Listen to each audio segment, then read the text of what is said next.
What is a dead giveaway of a toxic relationship? Story 1.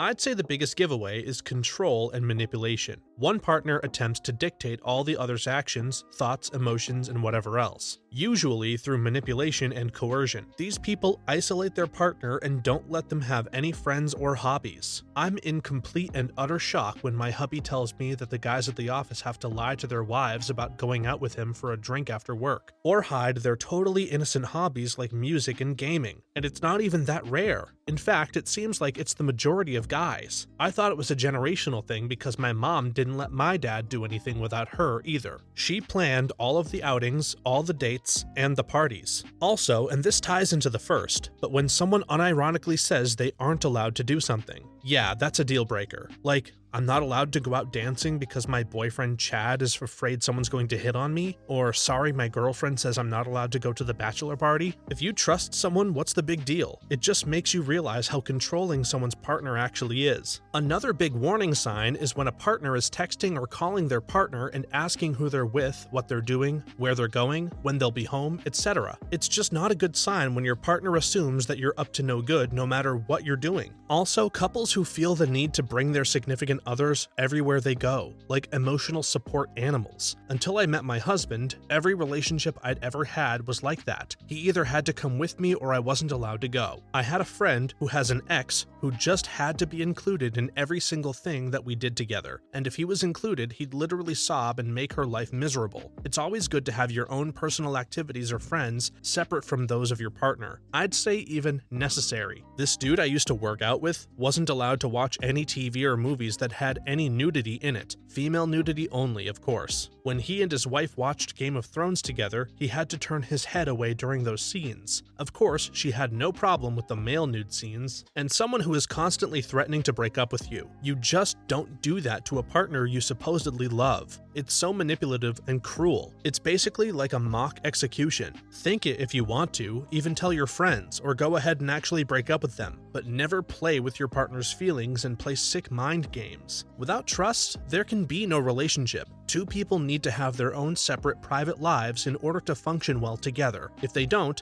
that's a recipe for serious dysfunction. Relationships must be built on trust from day one. Story 2. One person talking over the other in every situation, even when the other one was being spoken to. That's a definite sign of control issues, and this ties into this too. But if the two are never seen apart, and I don't mean just they like to do things together types of stuff, but these people never do things on their own and dress alike types of couples. Or if one person in the relationship is in it simply because they can't stand or are afraid to be alone and need constant emotional validation. Yeah, that's going to be toxic as heck. Run away. As fast as you can. If you aren't confident enough in yourself, newsflash, you shouldn't be in a relationship. Subconsciously, settling when we know that we deserve better is not the solution people think it is. If it doesn't feel right, talk about why. And if you can't reach a common ground, don't be afraid to call it quits for both of your sakes. And couples who shout a lot and make federal cases out of small things. This is just generally toxic behavior, but it's especially in romantic relationships. These types of partners force everyone else to apologize without ever apologizing for their own selfish actions. Being around them gives an air of discomfort and unease. You're constantly walking on eggshells, afraid you're going to upset or offend them, and it's just easier to bend over backwards for the idiot than deal with the constant berating, abuse, whining, screaming, and tantrums that will be sure to follow if you choose to stand your ground and stand up for yourself. Frankly, the first sign for me with my ex was when he started putting restrictions on who I can and can't be friends with. He'd get so freaking unreasonably mad at me for even having any male friends at all, even people I have absolutely 0.0 interest in, even if they were gay. It only got worse and worse from there. He also never said thank you or sorry for anything. Ever, in the 5 whole years that I was with him. Never once a thanks for something I did or a sorry for when he was wrong, because in his mind he could do no wrong. Yeah, big red flag. Yeah, arguing in public is a very bad sign. You know how you sometimes see some random miserable couple in the street, one marching in front like 10 paces while the other is lagging behind, keeping a safe distance? That's because they're trying to wait for the other to calm down. Dead giveaway, because I've been there myself more than once. I used to speed home like a madman on my lunch break during the graveyard shift just to make sure my ex-wife was home and not cheating on me. She had like 5 affairs during our relationship and ended up giving me an STD. That relationship was so toxic and damaging, I can't believe I'm not in therapy 7 days a week. Getting in constant fights in public is always uncomfortable. I remember once I was at a restaurant and this woman literally threw a glass at her boyfriend's head. They had to take him to the hospital and she ran down the street crying. Yeah, not a healthy relationship. I hope they don't get married. Story 3. If they compare you to other people all the time, or their exes, or make little comments that intentionally make you feel like you are not enough, or like you could be better. For instance, do you really need to order dessert? Or, I love it when other girls wear two-piece bikinis. That's called coded language and it's totally toxic, ladies, and guys too. Or when your partner just totally shuts down when you try to communicate in a calm and understanding manner during a fight. That's very passive-aggressive, and during a fight when you ask for compromise they refuse. But on the flip side of that coin, if everything is always your fault and they're always mad at you, even when you were the one who is trying to deal with the issue, the relationship probably isn't healthy or even worth it in the long run. Also, double standards. It is okay for me to go through your stuff, drink your booze, use your passwords, but if you do it? Oh no. Then I'm going nuclear. Nope, not cool. And a clear sign that that person has a lot of growing up to do. And if you're exhausted all the time and you think because of the relationship, that relationship is draining you, that's called emotional exhaustion, and it's a clear sign of depression. If you're fighting all the time, even over little stuff, it could be a serious sign of problems to come. A little bit of fighting is normal, and it can even be healthy every now and then as long as the conflict results in growth together and resolves in a loving way. But fighting all the time, constantly, especially about the same issues over and over again, may mean you need to end. Also, if your partner lies to you about things they don't even need to lie about. Trust is essential to a relationship, maybe the most essential. My ex lied to me constantly about things he knew weren't a problem. He separated me from my support network and talked negatively about my close friends without any real reason to. If you start to notice that you have suddenly become distant from your support network or any of these other signs, leave and run, don't walk. My ex used to forcefully grab me and shove his tongue down my throat when some guy made the slightest glance at me at the bar. It was so totally embarrassing every time. People would just stare at us. I could tell that they were laughing at us when we turned our backs. Last I heard, he was in jail for beating up his girlfriend's ex. Yep, I had a guy at work who moved in with his girlfriend, and every break or free time he had, he was on the phone with her. I'm sorry, but I just don't think that that's healthy. You need time apart in a relationship so that you can better appreciate the person when you see them again. Otherwise, you may end up getting sick of them and resenting them. Yeah, double standards are a big issue. My dad was a big neat freak, supposedly. He would get on my mom about leaving clutter around the house, but if he forgot a cup or a can of soda, it was never a big deal. But if anyone else did it, it was like the end of the world. Story 4. I'm a divorce lawyer in Kansas who litigates all kinds of cases between former partners. You would be amazed at the amount of madness that us humans get up to in our relationships. I go through thousands upon thousands of text messages and emails in these cases looking for evidence of this and that, affairs and financial things. I've been married for 15 years and I am not a perfect partner, not by a long shot. I will freely admit this. But the stuff I see in these text messages and the nature of these relationships and what goes on in them is absolutely crazy. Where do people find the time? Basic little everyday things that result in massive conflicts. Tiny minute details that are blown up into massive proportions. But the hallmark I see more than anything, the one common denominator, is fear. Fear and insecurity. Both parties, husband and wife, or these days increasingly same-sex partners, are scared of the other party. Usually, it is an irrational fear of the other person cheating, like if someone is just 2 minutes late to something. I will read text messages accusing them of having sex with other people. It's like, chill out, it's rush hour, people. Your phone doesn't have reception? No, you weren't at the grocery store with no signal. It was because you turned it off to cheat. You can't answer because you're at the doctor's office? You're a dirty cheater. You have no idea how many toxic people totally insist and believe that their partners are racking their phones and have GPS devices on their cars and demand regular photos and surveillance. The crazy thing is, it's usually both partners that have this paranoia. I just don't get it. I've never been like that in my relationships. My attitude has always been that if someone is cheating on me, then they are the problem, not me. Time to move on. Yep, paranoia over cheating is huge. My male friend and coworker couldn't email or text me without having to CC his wife every single time. He'd also get bombarded and plagued with texts from her when we hung out, asking for photo evidence of what we're doing, but the thing was that we were always with other people from work. She'd also use their kid as an excuse all the time for why he couldn't hang out. Her insecurities became so frustrating and extreme and uncomfortable that it ended my friendship with the guy and he switched jobs. Yeah, being with a partner who makes you feel insecure through their actions or words is a killer. Trust me, trust is pretty important in a successful relationship. If something feels off and wrong, and the person doesn't seem trustworthy, then follow your instinct and get out of the relationship. We have gut feelings for a reason. They're often right.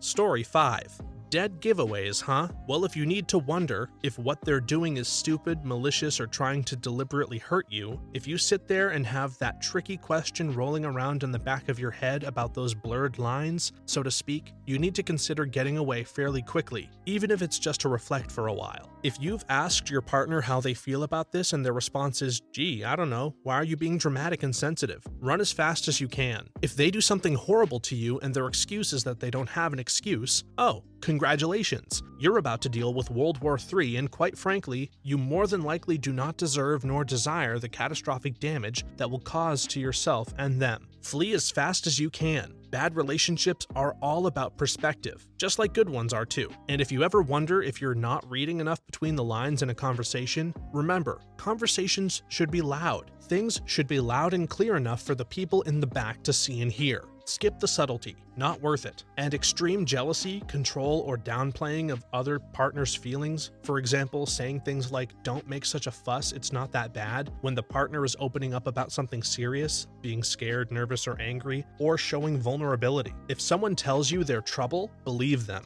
You cannot change them. Don't try. You are not a project manager or a therapist that will be equipped enough to deal with that level of change. Love, gumption, and sheer force of will is not enough for most people. They need to feel the same to do so, and normally that requires them hitting rock bottom without a safety net. Another big warning sign is when they complain that you're no good at anything and that you never plan ahead, and when you do try to, they dismiss or change your plans entirely, then complain. They always need to plan everything themselves, right? When they have impossible standards and don't practice what they preach, like complaining the house is messy and they don't help out with the chores, it makes the other partner feel about 2 inches tall. When they want you to be understanding about what they feel and have no interest in your feelings, it's time to pack up and go. Life is short. You deserve better. And cell phones. Being paranoid about other cell phones, scrolling through each other's phones, hiding them from partners, etc. Not healthy behavior. If I ever feel like I need to go through my partner's phone, knowing darn well they would delete any incriminating texts anyways, then there's no trust. No trust equals no relationship. That's all she wrote. I know 2 girls who are constantly talking about how much they despise their husbands, how much they don't do anything, they don't help support the family, their emotional or sexual needs, etc., etc., etc. I'm totally okay and fine with venting and frustration. That's healthy. But it's a daily thing, and it's becoming less venting and more just finding a reason to complain about how miserable they are in their marriages without taking steps to address it. At this point, I kind of just think to myself, is this your personality, or are you really just miserable? Neither are abused or anything, so I would just leave, but that's just me. If you're unhappy in your relationship, you must speak up. Don't wait for the other person to just guess your feelings or just do it. You must be your own advocate, and you must stand up for yourself. You are worth it. You are not your partner's parent.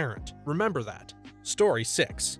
Excessive and inappropriate amounts of sarcasm. Some people thrive off of sarcastic responses, jokes, etc., and some couples work very well with it. And what's excessive is largely different depending on the couple. But once you get to know the people, or if you're directly involved yourself, once you understand what is the healthy amount, it becomes quite clear when the line is crossed between sarcasm and passive aggressiveness. When that happens, that's a sure sign that something is festering at that point, and that often devolves with either side pushing for more communication without actually actively listening and being open to it, which only makes matters worse. And when he or she doesn't listen to anything you have to say unless it revolves around sex or something that interests them, if you get called a narcissist for mentioning something in your life that you're proud of or want to talk about because they feel insecure about themselves, then they have their own issues that they need to work out. When one of them constantly posts on Facebook how amazing their significant other is, a few of my Facebook friends post that stuff, yet we all know that their relationships are in shambles, or if one posts a lot of other stuff on the other's wall, or a lot of sarcastic jokes. Sometimes that can be a serious warning sign. Sarcasm is all well and good until it hurts someone's feelings. Humor and joking are totally essential to every relationship. I think without it, most relationships don't last, but you have to be careful to not let humor and good-natured sarcasm turn into passive aggression. Story 7.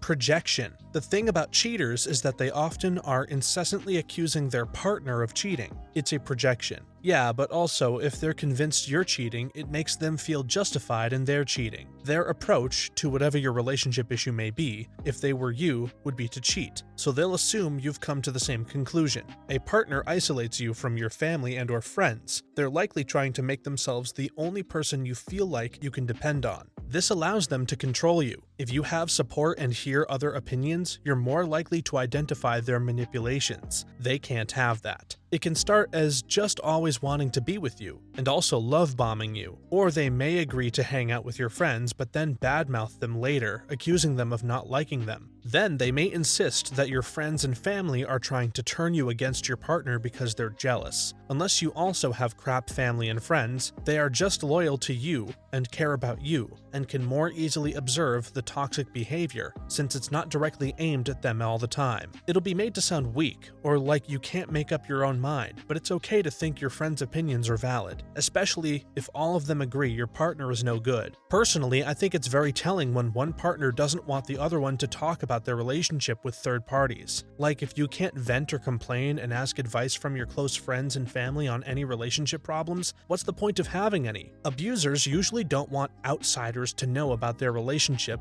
because someone might point out toxic behaviors the abused partner could be overlooking, and then it'll be all over for them. This doesn't just have to happen with romantic partners, FYI. My partner just cut ties with their friend of 5 years. They were just overall rude, a huge liar, and refused to be nice after he'd just lost his cat of 18 years. Even after ties have been cut, said friend talks bad about him and spreads lies behind his back. Awful. Cheaters are all about control. They love to make themselves feel better and assuage their guilt by turning it all back around on you. Don't let them. Point out their projections. Show them their hypocrisies. Don't stand for their gaslighting. I had a friend who called her boyfriend out on this immediately, and boy was he shocked.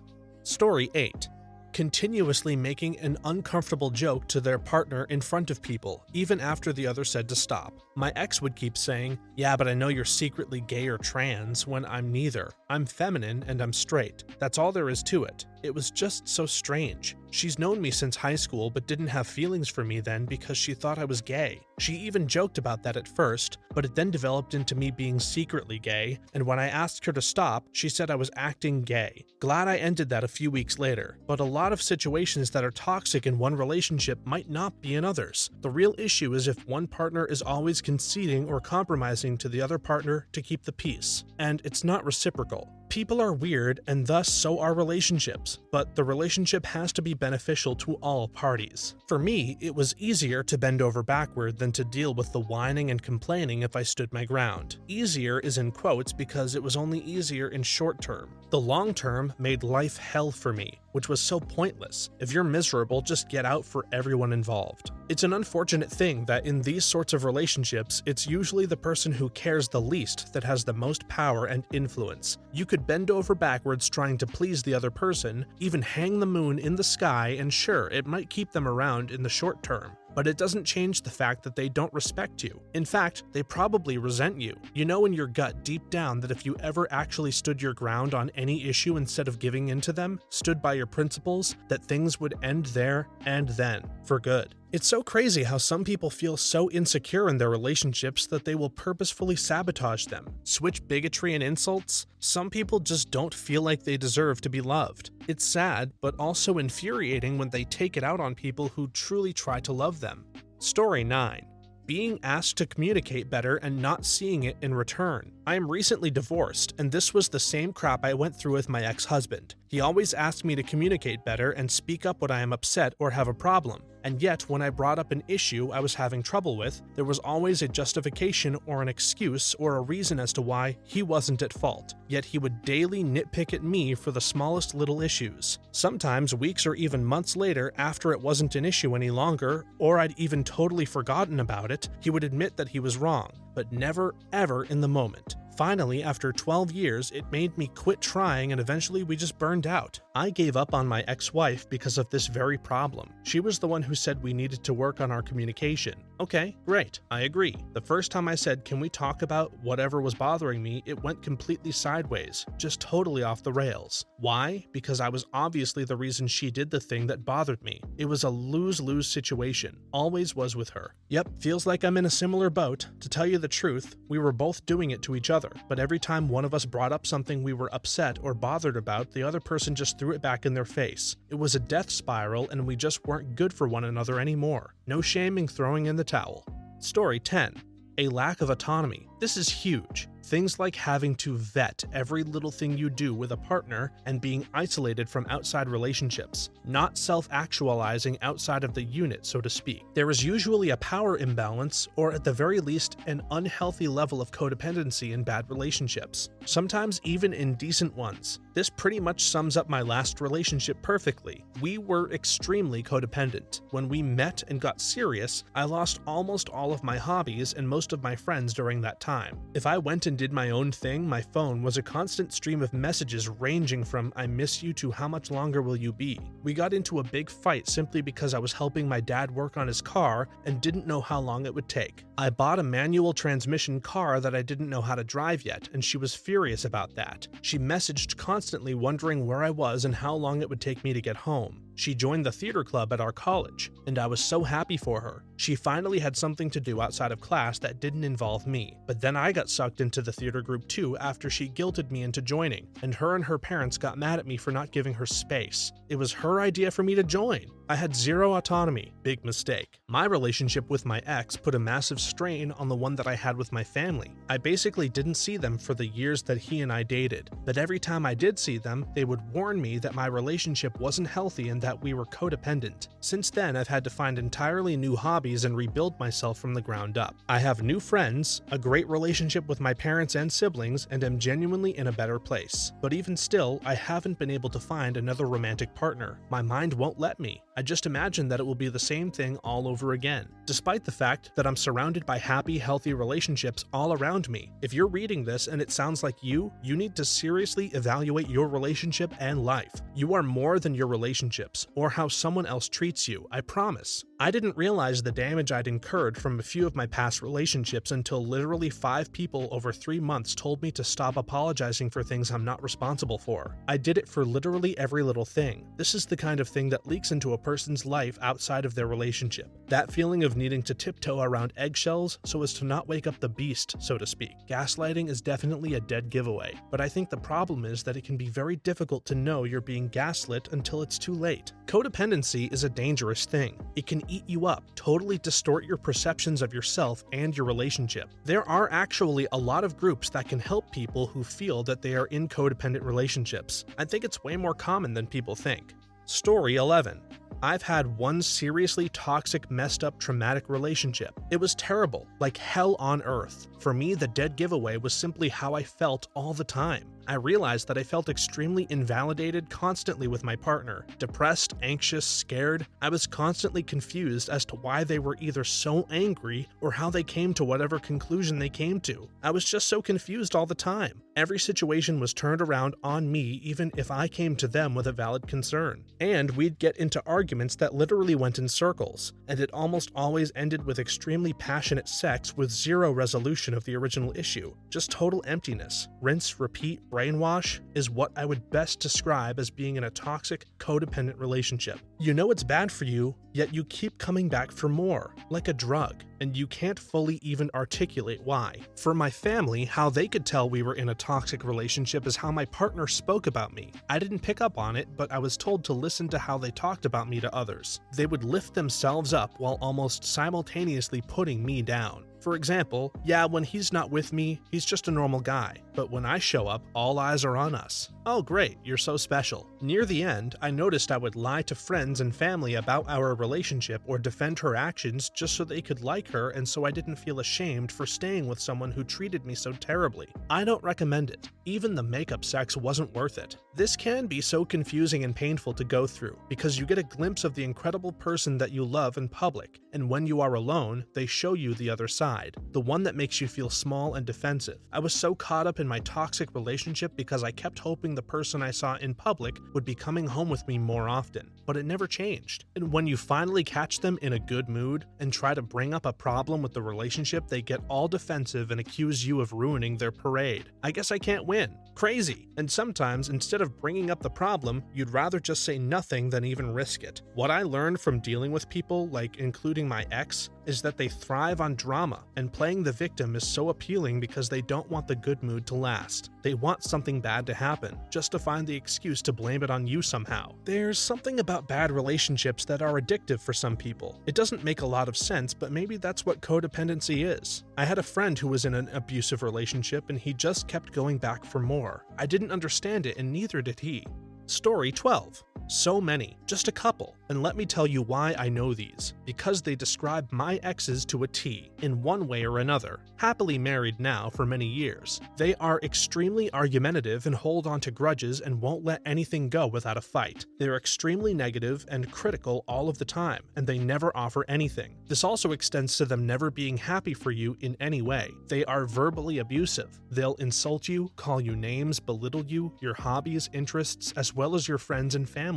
Almost every time you would spend time with them or otherwise communicate like a phone call or text message, there would always be some kind of agenda or ulterior motive behind it because they want something from you and not to have a normal conversation. They view you as a punching bag, meaning that if they're having a bad day for whatever reason, they'll lash out at you regardless. They outright refuse to help you in absolutely any way whatsoever, or if they do choose to help you, they want something in return. They might also give you the silent treatment and ignore you for prolonged periods of time without explanation. And then, out of the blue, they'll start speaking to you again like nothing happened. This is abuse, people. When other people criticize you, they won't defend or support you in any way. In fact, they'll likely take the side of the other person criticizing you. They put conditions on their love towards you, i.e. do X or do Y, and only then will I be willing to spend time with you. They view you as a burden. These are all classic signs of abuse. Have you met my ex or something? Because this describes him perfectly. By the end of our relationship, I was constantly waiting for my next punishment or snide remark, put down or insult. I didn't know why or where it would come from, but I knew it would, that it was only a matter of time. It broke me in the end. Sounds like a big old bag of gaslighting to me, just like with my ex-girlfriend. I found myself taking notes on what she said because she would constantly change her mind and then tell me that I wasn't listening. She'd ask me to pick up jelly donuts from the store. When I would return, she'd ask why I didn't get cream-filled and call me deaf and dumb when I said I heard her ask for jelly. So I started writing down everything that she said, mostly just to prove to myself that I wasn't crazy. My notes never proved anything to her, which I couldn't understand. I considered secretly recording our conversations, but then took a step back when I realized that would be useless too, and that I just needed to leave her. So I did. Yeah, a relationship is always going to be give and take. Whenever one partner starts getting terrified that the other is cheating or is just negative, that's when trust starts to break down. You simply cannot have a healthy relationship when one partner is always checking up on the other, or being super controlling and nasty in any way. Thanks for watching until the end. If you have a similar story that you'd like to share, please leave it down in the comments below. If you enjoyed listening to these stories, please leave us a like and subscribe. For more videos like this one right now, please stop by our channel. Thanks again, and see you next time.